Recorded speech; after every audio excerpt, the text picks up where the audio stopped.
5 anak yang dulu tidur berdesakan di rumah kecil ini, kini saling curiga hanya karena sebidang tanah. Dan yang paling menyakitkan, aku yang menjaga orang tua siang malam justru dianggap paling ingin menguasai semuanya. Sampai suatu malam, ayah mengatakan kalimat yang membuat seluruh keluarga kami terdiam. Assalamualaikum sahabatku. Salam hangat untuk kalian semua. Sebelum kita mulai, tulis di kolom komentar dari kota mana kalian menyaksikan ini. Bagi yang like dan subscribe, semoga Allah mudahkan segala urusannya, dilapangkan rezekinya, sehatkan badan, dan dikabulkan semua hajat kalian. Amin ya robbal alamin. Kadang, yang paling menyakitkan bukan saat orang asing melukai kita, tapi saat adik kandung sendiri mulai menghitung nilai tanah sebelum menghitung air mata orang tua. Pagi itu aku sedang menyapu halaman rumah ketika suara ayam bercampur dengan desir angin sawah di belakang rumah. Embun masih menempel di daun singkong. Dari dapur, aroma nasi hangat dan ikan asin buatan ibu memenuhi rumah kayu sederhana peninggalan kakek. Namaku Rina.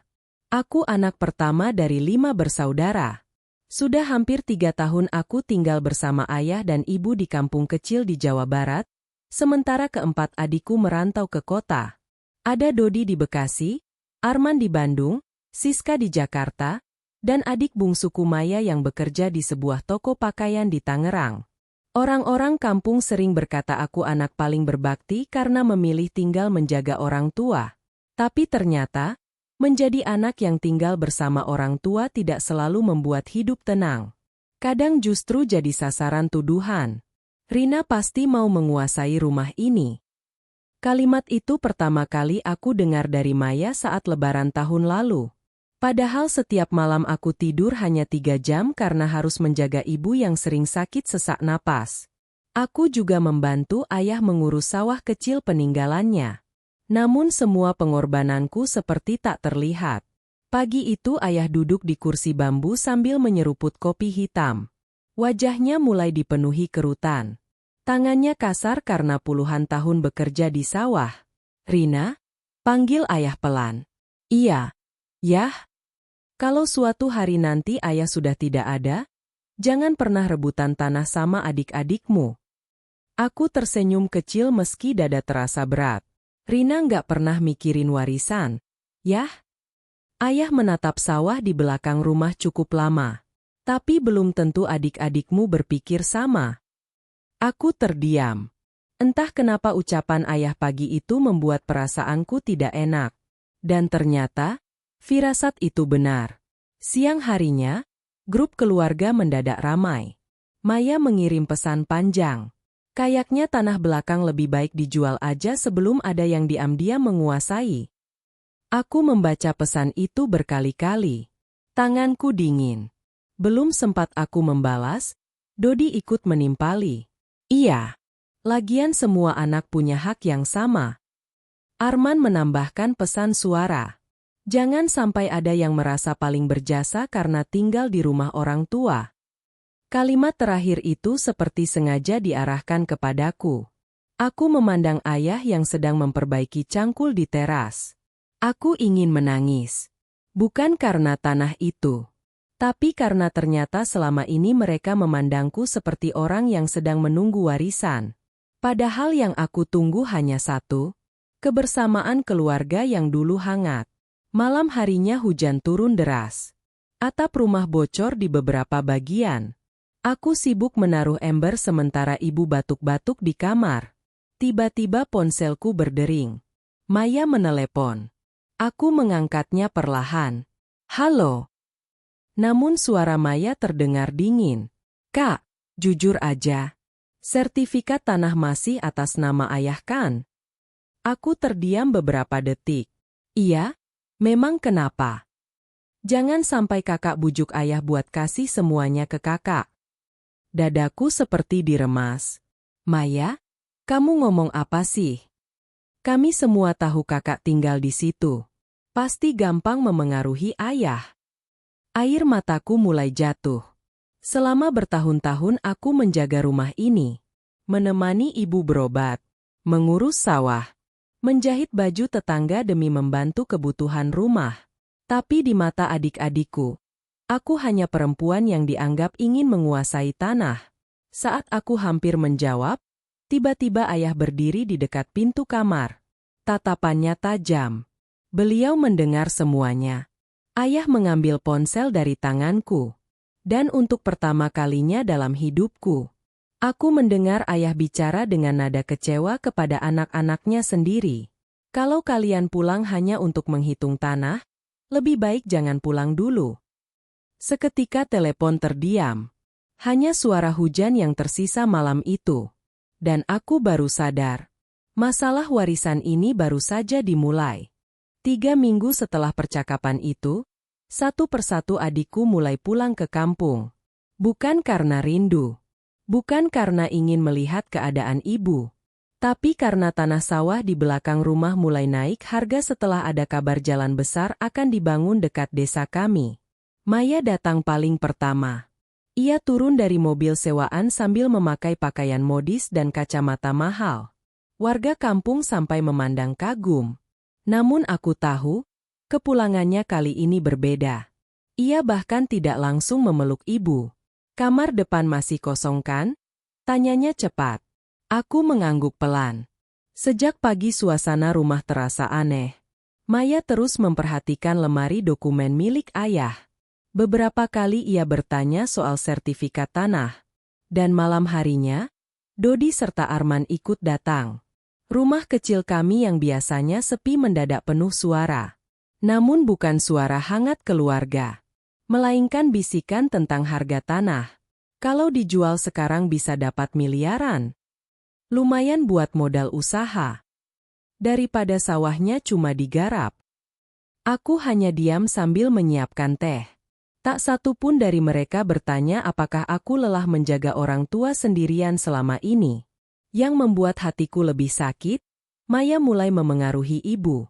Ibu kasihan kan sama kami yang di kota susah cari uang. Padahal aku tahu penghasilannya jauh lebih besar dariku. Ibu hanya terdiam bingung. Sementara ayah mulai sering menyendiri di belakang rumah memandang sawah. Suatu malam, aku mendengar percakapan yang membuat kakiku lemas. Maya berkata pelan kepada Dodi. Kalau Kak Rina tetap tinggal di sini, nanti ayah pasti kasih rumah ini ke dia. Dan sejak malam itu, aku sadar. Aku bukan lagi dianggap kakak. Aku sudah dianggap saingan. Pagi itu udara terasa dingin meski matahari sudah tinggi. Aku berdiri di dapur sambil menggoreng tempe untuk sarapan. Suara minyak yang mendesis bercampur dengan batuk kecil ibu dari ruang tengah. Rumah sederhana kami sebenarnya tidak pernah benar-benar ramai. Tetapi sejak adik-adikku pulang, suasananya berubah menjadi sempit dan menyesakan. Aku membawa piring ke meja makan satu persatu. Maya duduk sambil memainkan ponselnya. Dodi sibuk menghitung sesuatu di kalkulator kecil, sementara Arman memandang sawah di belakang rumah dari jendela. Tak ada tawa. Tak ada obrolan hangat seperti dulu. Yang ada hanya pembicaraan tentang harga tanah. Aku dengar tanah dekat jalan raya sekarang mahal banget, kata Dodi memecah keheningan. Arman mengangguk cepat. Iya. Apalagi kalau nanti proyek jalan besar jadi dibangun. Aku mencoba mengalihkan pembicaraan. Ibu tadi belum makan. Setelah sarapan kalian temani ibu dulu ya. Namun Maya langsung menyahut tanpa menatapku. Kak Rina pasti senang ya kalau tanah itu nggak dijual. Tanganku yang sedang menuang teh berhenti. Apa maksudmu? Maya akhirnya menatapku. Tatapannya tajam namun dingin. Ya jelas senanglah. Kakak tinggal di sini. Rumah ini nanti juga paling jatuh ke kakak. Suasana mendadak hening. Aku menatap wajah satu persatu adikku, berharap ada yang membela. Namun tidak ada. Bahkan Dodi ikut berkata pelan. Kami cuma takut ada pembagian yang gak adil. Kalimat itu seperti menusuk perlahan. Selama bertahun-tahun aku menjaga rumah ini bukan karena ingin harta. Aku bahkan pernah menolak pekerjaan di kota demi menemani ayah dan ibu. Tapi semua pengorbananku seperti hilang begitu saja. Aku menarik napas panjang. Kalau kalian pikir aku tinggal di sini karena mau warisan, kalian salah. Maya tertawa kecil. Terus karena apa? Gak mungkin cuma karena pengin capek ngurus rumah. Aku menggigit bibir menahan tangis. Saat itu ayah keluar dari kamar. Langkahnya pelan karena lututnya sering sakit. Ada apa pagi-pagi ribut? Tak ada yang langsung menjawab. Maya akhirnya berkata cepat. Kami cuma bahas tanah, ya? Wajah ayah langsung berubah. Bahas lagi. Ya memang harus dibahas. Kami juga anak ayah. Ayah duduk perlahan di kursi bambu. Tanah itu belum akan dibagi. Tapi ya. Belum, potong ayah tegas. Aku jarang melihat ayah bicara setegas itu. Namun Maya tidak berhenti. Kami cuma takut nanti semuanya udah atas nama Kak Rina. Aku merasa napasku tercekat. Aku nggak pernah minta apa-apa. Suaraku akhirnya meninggi. Ibu yang sejak tadi dia mulai menangis kecil. Sudah, jangan bertengkar. Namun suasana sudah telanjur panas. Dodi berdiri sambil berkata, kita cuma realistis. Realistis. Seolah aku ini orang asing yang harus dicurigai. Aku langsung pergi ke dapur karena tidak kuat lagi menahan air mata. Di sana aku menangis diam-diam sambil memegang pinggir meja. Kenapa keluarga sendiri begitu mudah berprasangka? Kenapa semua pengorbananku dianggap seperti siasat? Tak lama kemudian ayah masuk ke dapur. Beliau berdiri di sampingku cukup lama tanpa bicara. Lalu perlahan berkata, maafkan adik-adikmu. Aku mengusap air mata cepat-cepat. Rina capek. Yah? Suara itu keluar lirih sekali. Ayah memandangku dengan mata berkaca-kaca. Ayah tahu. Kenapa mereka pikir Rina seperti itu? Ayah menarik napas panjang. Karena manusia kadang berubah saat melihat sesuatu yang bernilai. Aku menunduk. Ayah takut keluarga ini hancur cuma karena tanah. Aku memeluk ayah saat itu juga.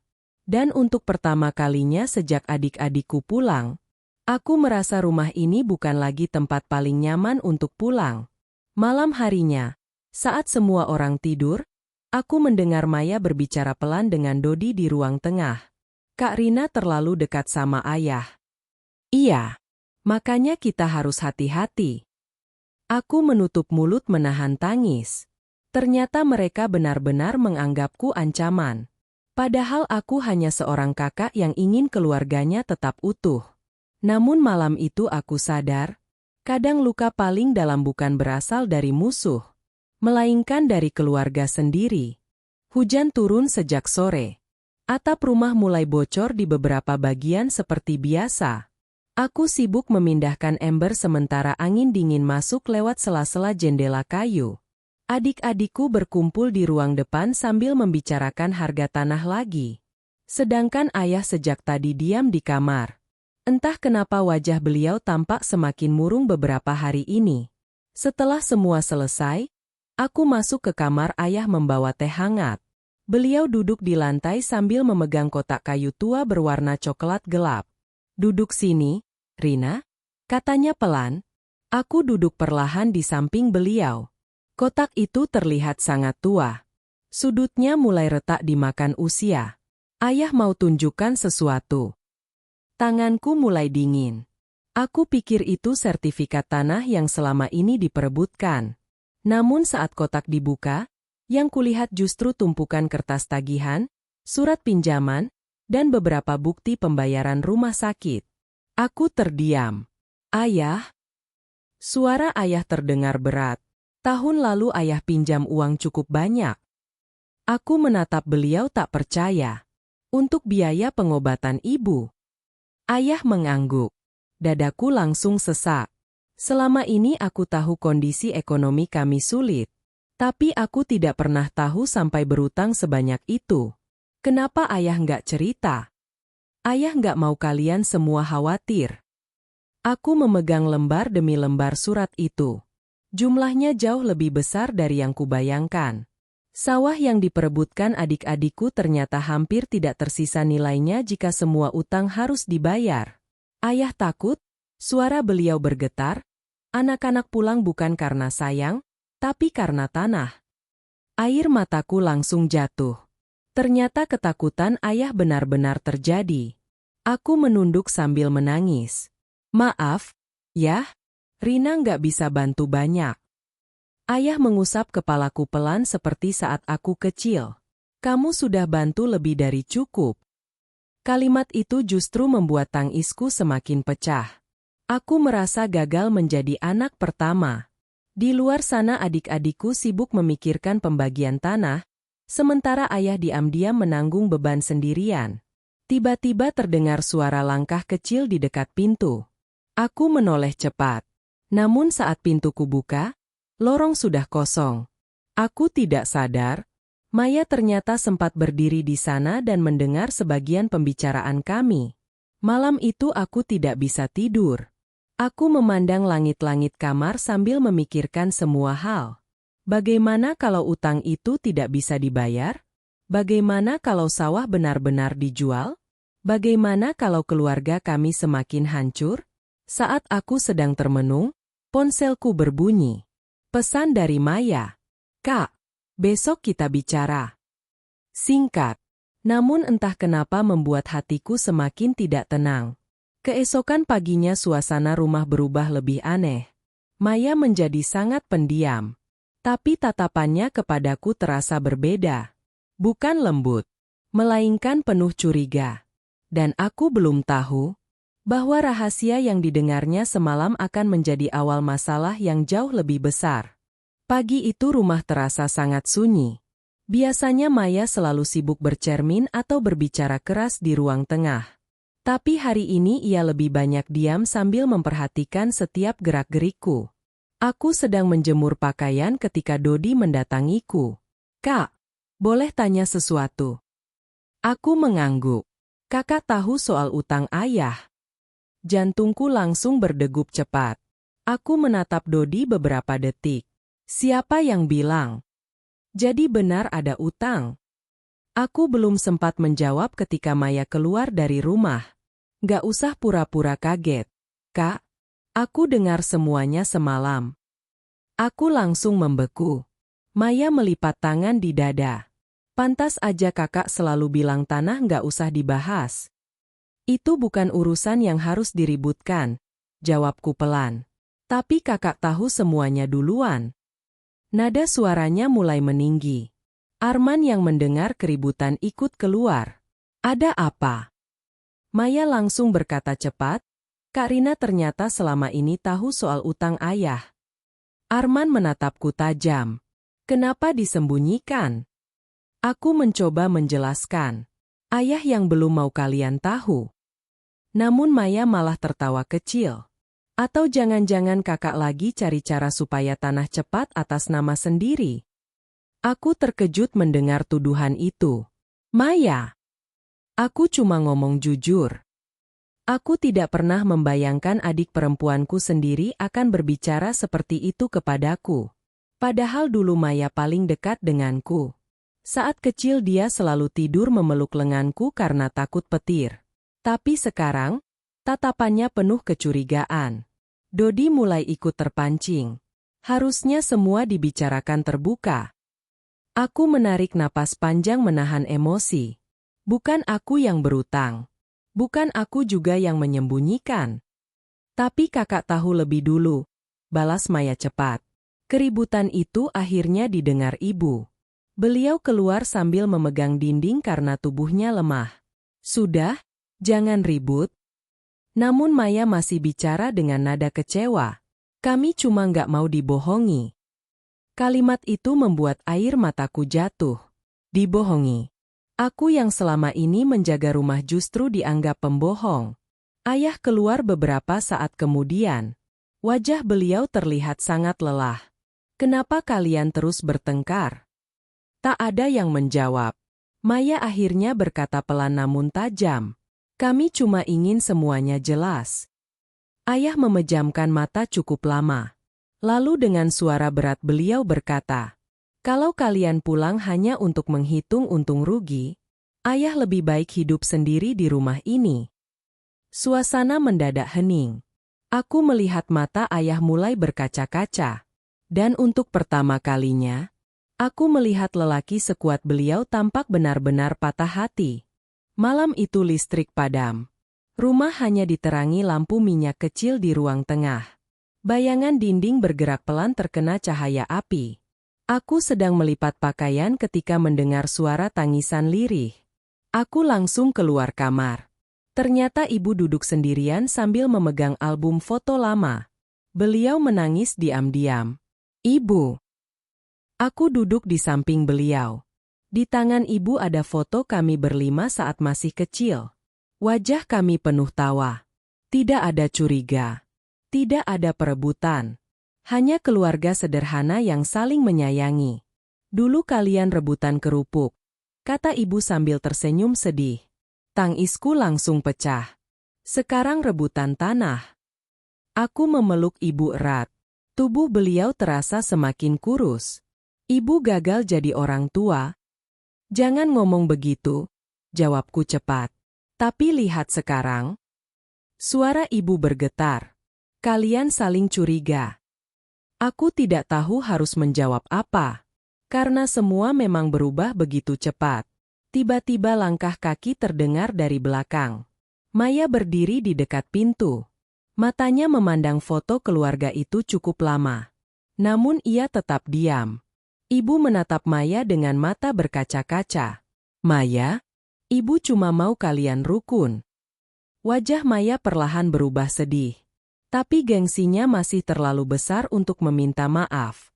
Aku cuma takut kehilangan hakku, Bu. Kalimat itu membuat ibu kembali menangis. Kalau keluarga hilang, tanah itu nggak akan bisa menggantikan apapun. Suasana menjadi sangat sunyi. Hanya suara jangkrik dari luar rumah yang terdengar. Malam itu tidak ada lagi pertengkaran. Namun luka di hati kami masih terasa sangat dalam. Dan tanpa kami sadari, cobaan terbesar keluarga kami belum benar-benar datang.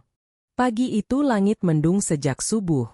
Angin dingin masuk dari sela jendela rumah, membuat suasana terasa semakin muram. Aku sedang menyapu halaman ketika melihat ayah duduk lama di kursi bambu depan rumah. Tatapan beliau kosong mengarah ke sawah belakang. Sawah yang selama ini menjadi sumber pertengkaran kami. Sudah beberapa hari rumah terasa sunyi. Maya lebih sering diam di kamar. Dodi dan Arman sibuk menelepon seseorang membahas harga tanah. Sedangkan ibu mulai sering melamun sambil memegang tasbih.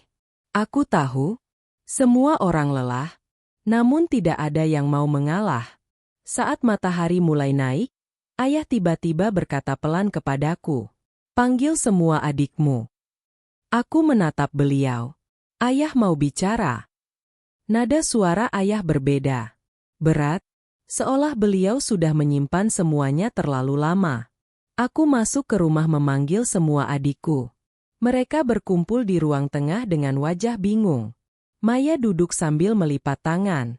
Dodi bersandar di dinding. Arman tampak gelisah. Ibu juga duduk di kursi kayu sambil memegangi dadanya. Ayah berdiri perlahan di depan kami. Untuk sesaat tak ada suara. Hanya bunyi kipas tua yang berdecit pelan. Lalu ayah mulai bicara. Dulu, rumah ini kecil sekali. Kami semua diam mendengarkan. Kalau hujan deras, kalian berlima tidur berhimpitan karena atap bocor di mana-mana. Aku langsung teringat masa kecil kami. Saat makan mie instan harus dibagi rata. Saat kami berebut tempat dekat ibu karena malam terasa dingin. Saat Maya kecil selalu menangis kalau aku tidak menemaninya tidur. Namun kini, semua kenangan itu seperti terkubur oleh urusan warisan. Ayah menarik napas panjang. Dulu ayah berpikir, kalau kalian sudah besar, hidup keluarga ini akan lebih tenang. Suara beliau mulai bergetar. Ternyata ayah salah. Maya menunduk perlahan. Dodi tak lagi berani menatap ayah. Tanah ini belum dibagi karena ayah masih hidup. Kalimat itu terdengar tegas. Dan selama ayah dan ibu masih ada, jangan ada yang sibuk menghitung warisan. Arman mencoba bicara. Tapi ya, kami cuma takut. Takut apa? Potong ayah. Suasana langsung hening. Takut kehilangan tanah. Ayah tersenyum pahit. Padahal kalian perlahan kehilangan keluarga. Dadaku terasa sesak mendengar ucapan itu. Air mata ibu mulai jatuh pelan. Ayah memandang kami satu persatu. Kalian tahu siapa yang paling kaya di keluarga ini? Tak ada yang menjawab. Bukan yang punya uang paling banyak. Beliau menunjuk dada kami. Tapi yang masih punya hati. Kalimat itu membuat suasana pecah. Maya langsung menangis. Untuk pertama kalinya sejak pulang ke rumah, ia tidak lagi membela dirinya sendiri. Aku cuma takut nggak dianggap. Yah? Suara Maya bergetar. Ayah menatapnya lama. Sejak kapan orang tua menghitung kasih sayang seperti membagi sawah? Tangisku pecah saat itu juga. Aku tidak kuat lagi menahan semuanya. Ayah lalu memandangku. Dan kalian semua?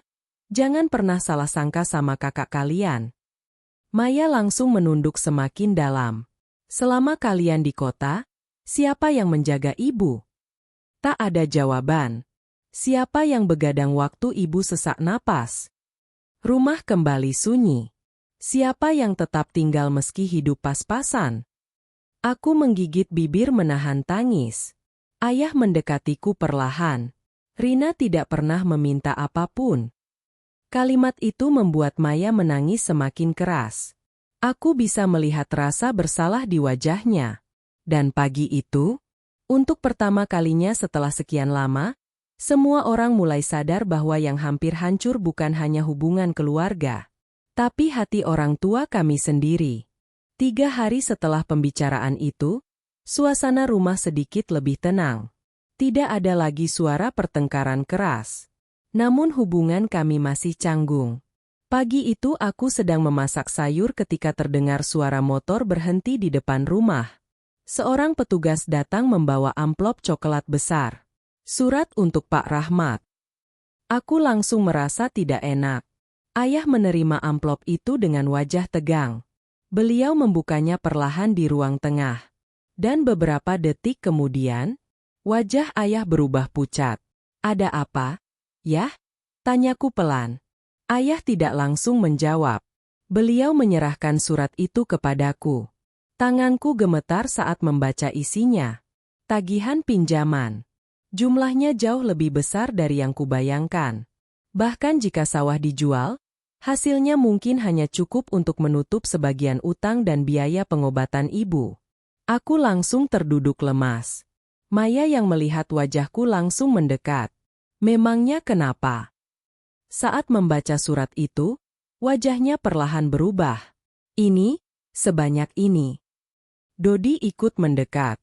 Arman langsung terdiam lama. Tak ada lagi yang bicara soal pembagian tanah. Semua seperti kehilangan suara. Ayah duduk perlahan sambil memegangi lututnya. Maaf, ayah nggak pernah cerita. Ibu mulai menangis kecil. Ayah pinjam uang demi ibu.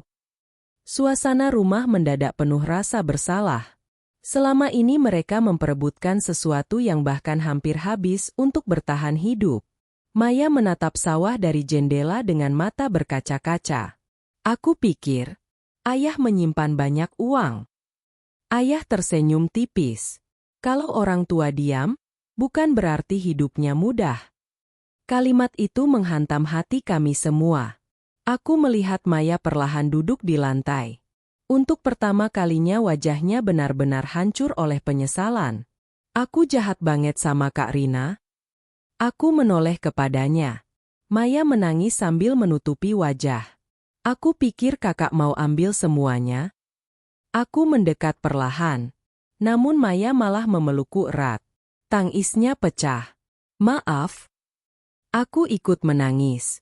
Bukan karena tanah, bukan karena utang, tapi karena akhirnya adikku kembali menjadi Maya yang dulu ku kenal. Maya yang lembut, Maya yang pernah menabung uang jajannya hanya untuk membelikanku jilbab saat aku ulang tahun. Hari itu rumah kami penuh air mata. Namun untuk pertama kalinya, air mata itu bukan karena pertengkaran, melainkan penyesalan. Dan sejak surat itu datang, semua mulai berubah. Malam itu hujan turun pelan.